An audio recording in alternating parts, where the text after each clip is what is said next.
6 দিন পর হাসপাতাল থেকে ছাড়া পেয়েছেন বলিউড অভিনেতা সাইফ আলী খান। 21 জানুয়ারি বিকেলে মুম্বাইয়ের লীলাবতী হাসপাতাল থেকে ছেড়ে দেওয়া হয়েছে তাকে। চিকিৎসকরা জানিয়েছেন আপাতত ভালো আছেন অভিনেতা।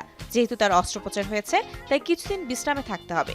এর আগে গত বৃহস্পতিবার বান্দ্রায় সাইফের বিলাসবহুল ফ্ল্যাটে ঢুকে ডাকাতির চেষ্টা চালায় আততায়ী।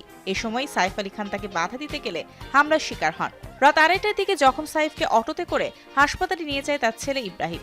এরপর হাসপাতালে জরুরি অস্ত্রোপচার করা হয় নায়ককে। তার মেরুদণ্ড থেকে ছুরির 3 ইঞ্চি লম্বা একটি টুকরো বের করা হয়। এদিকে হামলাকারীকে আটক করেছে পুলিশ।